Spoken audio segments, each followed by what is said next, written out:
Guys বেশিরভাগই নতুন ইউটিউবাররা কিন্তু এই 5টা ভুল করে, আর এই 5টা ভুল করার কারণে কিন্তু তাদের চ্যানেলটা ডিলেট হয়ে যায় এবং তারা জানতেও পারে না অ্যাকচুয়ালি তারা কি ভুল করেছে। তখন বুঝতে বুঝতে কিন্তু তাদের ইউটিউব চ্যানেলটা ডিলেট হয়ে যায়। তো গাইস আপনি একটা কথা ভাবুন, আপনি একটা ইউটিউব চ্যানেলকে ছোট থেকে আস্তে আস্তে বড় করছেন, বাট দেখা গেল হঠাৎ আপনার চ্যানেলটা ডিলেট হয়ে গেল, বা হঠাৎ আপনার চ্যানেলে স্ট্রাইক চলে এলো, বা হঠাৎ আপনার চ্যানেলে কপিরাইট ক্লেম চলে এলো, বা হঠাৎ আপনার চ্যানেলটা ফ্রিজ হয়ে গেল, ডাউন হয়ে গেল, তখন আপনার কেমন লাগবে? হ্যাঁ, তো আজকের এই ভিডিওটি স্পেশালি তাই আপনাদের জন্য। আপনাদের ঘরে আমি যেই বিষয়গুলো শেয়ার করলাম এগুলো থেকে বাঁচার জন্য আজকের এই ভিডিওটি দেখতে হবে, কারণ আজকের এই ভিডিওতে আমি আপনাদের ঘরে এমন কিছু ভুল দেখিয়ে দেবো যেগুলো প্রত্যেকটা নতুন ইউটিউবাররা করে থাকে। এই ভুলগুলো থেকে আপনারা যখনই বিরত থাকবেন তখনই কিন্তু আপনাদের ইউটিউব চ্যানেলটা সেফ থাকবে। না হলে নতুন অবস্থায় কিন্তু প্রত্যেকটা ইউটিউবারই এই ভুলগুলো করে থাকে, কারণ তারা তখন নতুন, তারা জানে না যে ইউটিউবে কিভাবে কাজকর্ম করতে হয়। তাই আজকের এই ভিডিওটি আপনাদের ঘরে বলবো অন্তত মনোযোগ সহকারে দেখুন, কারণ এই 5টা ভুলের মধ্যে যদি একটা ভুলও করে রাখেন না, তাহলে আপনার চ্যানেলের মধ্যে এই প্রবলেমগুলোর মধ্যে যে কোনো একটা প্রবলেম অবশ্যই আসবে। তাই ভিডিওটি একটু স্কিপ করবেন না, মনোযোগ সহকারে দেখবেন। যেহেতু আমি ইউটিউবে মোটামুটি 1-1.5 বছর ধরে কাজকর্ম করছি এবং আপনারা দেখতে পাচ্ছেন আমার চ্যানেলটা মনিটাইজও হয়ে গেছে এবং সাবস্ক্রাইবারও আস্তে আস্তে বাড়ছে এবং চ্যানেলটা গ্রো করছে। এবং আমি নতুন অবস্থায় যে ভুলগুলো করেছিলাম সেই ভুলগুলো যাতে আপনারা না করেন সেই জন্য কিন্তু আপনাদের ঘরে বলবো আজকের ভিডিওটি মনোযোগ সহকারে দেখবেন।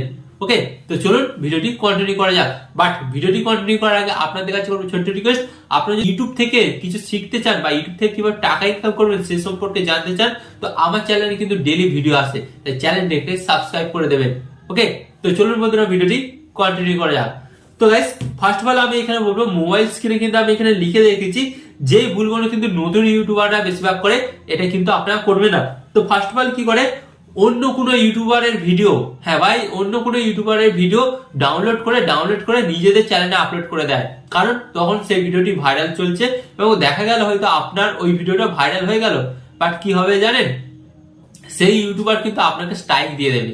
আর যদি আপনার চ্যানেলে স্ট্রাইক দিয়ে দেয়, প্রথমত আপনার চ্যানেলটা ডাউন হবে, আর সেকেন্ড আপনি কিন্তু 7 দিন চ্যানেলের মধ্যে কোনো ভিডিও আপলোড করতে পারবে না।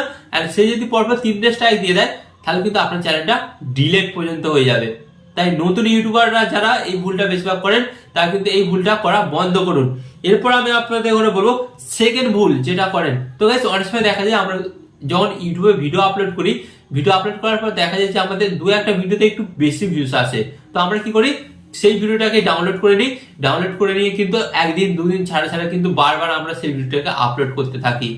তো এর ফলে কি হবে জানেন, এর ফলে যখন আপনার চ্যানেলে 1000 সাবস্ক্রাইবার 4000 ঘন্টা ওয়াচ টাইম কমপ্লিট হয়ে যাবে, তো আপনি যখন চ্যানেলটা মনিটাইজ করার জন্য পাঠাবেন তখন ইউটিউব দেখবে যে একই ভিডিও বারবার আপনার চ্যানেলে আপলোড করা আছে। তো ইউটিউব তখন আপনাকে সরাসরি মেলের মাধ্যমে জানিয়ে দেবে যে আপনার চ্যানেলে রিউজ কন্টেন্ট আছে, হ্যাঁ, যার কারণে তারা আপনার চ্যানেলটাকে মনিটাইজেশন অপশনটা দেবে না।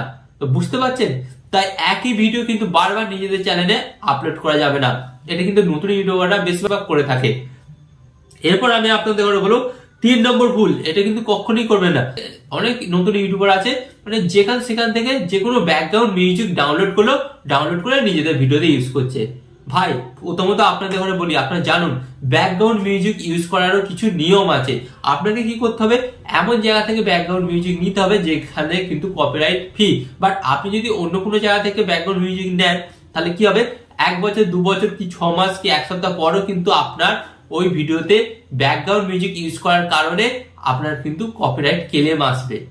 তো কপিরাইট ক্লেম আসলে কি হবে জানেন, ওই ভিডিওটা থেকে যত টাকা ইনকাম হবে সমস্ত টাকা কিন্তু ওই ব্যাকগ্রাউন্ড মিউজিক ওনার পাবে। বুঝতে পেরেছেন, মানে যার ব্যাকগ্রাউন্ড মিউজিকটা সে কিন্তু পাবে, আপনি 1 টাকাও পাবেন না। তাই আপনাদের ঘরে বলবো ব্যাকগ্রাউন্ড মিউজিক পাওয়া যায় ভাই, বাট আপনাকে সেটা জানতে হবে কোথা থেকে পাওয়া যায় এবং সেখান থেকে ইউজ করুন। যদি আপনারা না জানেন তাহলে কিন্তু আমাকে কমেন্টে জানাবেন, আমি আপনাদের জন্য একটা এর জন্য ডেডিকেটেড ভিডিও বানিয়ে দেবো। ওকে, এরপর আমি আপনাদের ঘরে বলবো 4 নম্বর ভুলটা কখনই করা যাবে না।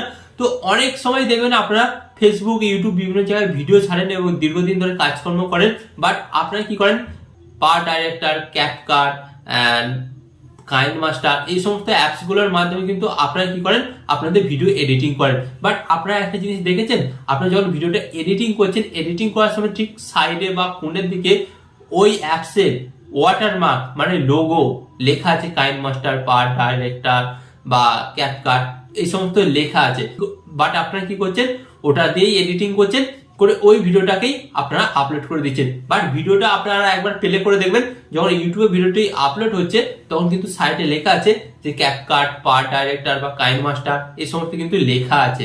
তো গাইস এখানে এটা যখন আপনারা করছেন কি হবে জানেন, এখন ওরা কিছু বলবে না। আপনার চ্যানেলটা যখন বড় হবে এবং আপনার চ্যানেল থেকে যখন ইনকামটা বেশি হতে শুরু করবে, তখন ওরা কি করবে জানেন, তখন কিন্তু আপনার প্রত্যেকটা ভিডিওতে কিন্তু ওরা কপিরাইট ক্লেম দেবে। কপিরাইট ক্লেম দিলেই আপনার এত পরিশ্রম সমস্ত বৃথা যাবে, যা ওই ভিডিওগুলো থেকে ইনকাম হবে সমস্ত ইনকাম কিন্তু ওই অ্যাপসের ওনার নিয়ে নেবে। কারণ আপনি কিন্তু ওয়াটারমার্ক যুক্ত অ্যাপটাকে ইউজ করছেন, তো আপনাকে কি করতে হবে, ওয়াটারমার্ক ছাড়া কিন্তু ভিডিও এডিটিং অ্যাপ ইউজ করতে হবে। বুঝতে পেরেছেন? তাই আপনারা কিন্তু এই বিষয় থেকে অনেকটাই সতর্ক থাকবেন। আমি অনেক ভিডিওই দেখেছি যে তারা ভিডিও আপলোড করেছে কিন্তু তাদের লোগো আছে অ্যাপসে, তো সেই ভিডিওগুলো ভাইরাল হলে একটা টাকাও ক্রিয়েটার পাবে না, সমস্ত টাকা পাবে ওই অ্যাপসের মালিক। ওকে, এই ভুলটা কিন্তু কখনোই করবে না। আরেকটা ভুল যেটা করে নতুন ইউটিউবাররা কি করে, ধরুন একটা চ্যানেল তৈরি করলো, প্রথম মাসে 30 দিনে 30টা ভিডিও আপলোড করে দিল, তারপরে দেখা গেল সেকেন্ড মাসে 15-20 দিন কোনো চ্যানেলের ভিডিওই আসছে না, আবার 10 দিন পর দেখা গেল তারা আবার নিজেদের চ্যানেলে ভিডিও আপলোড করছে। তো গাইস ফার্স্ট অফ অল আমি আপনাদের করে বলি, নতুন চ্যানেলে কিন্তু ফার্স্ট অফ অল প্রথম 6 মাস কোনো গ্যাপই দেওয়া যাবে না। হ্যাঁ, প্রথম নতুন চ্যানেলে আপনাকে রেগুলারিটি মেনটেন করতে হবে। এন্ড গাইস রেগুলারিটি যখনই আপনারা মেনটেন করবেন তখন কিন্তু আপনার চ্যানেলে রিচ বাড়বে। ইউটিউব নিজে বলেছে আপনি যদি আপনার চ্যানেলের মধ্যে প্রতিদিন ভিডিও আপলোড করেন তাহলে কিন্তু ইউটিউব নিজে আপনার ভিডিওগুলোকে প্রমোশন করে এবং রিচ বাড়ায়। বুঝতে পারলেন? তো আশা করি আজকের এই ভিডিওতে আমি আপনাদের বোঝাতে পারলাম যে একটা নতুন ইউটিউব চ্যানেলে নতুন ইউটিউবাররা কোন কোন ভুলগুলো করে থাকে এবং এই ভুলগুলো থেকে আপনাদের বিরত থাকতে হবে, এবং যার ফলে পরবর্তীকালে দেখবেন আপনাদের কিন্তু কোনো রকম প্রবলেম বা সমস্যা হবে না। তো আশা করি আজকের এই ভিডিওটি থেকে আপনারা অবশ্যই নতুন কিছু জানতে পেরেছেন।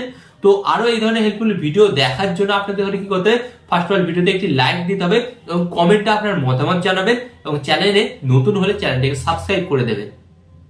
এখানে আমি আপনাদের একটি কথা বলবো, আপনার সর্বদা ভালো থাকবেন, সুস্থ থাকবেন এন্ড সর্বদা টেকনিক্যাল টিপস চ্যানেলের সাথে যুক্ত থাকবেন। এন্ড এখানে আমি আপনাদের আরেকটি কথা বলবো, টিপ এন্ড টিক্স দেবো আমি, বাট ইউটিউবার হবেন আপনি। টিপ এন্ড টিক্স দেবো আমি, বাট ইউটিউবার হবেন আপনি।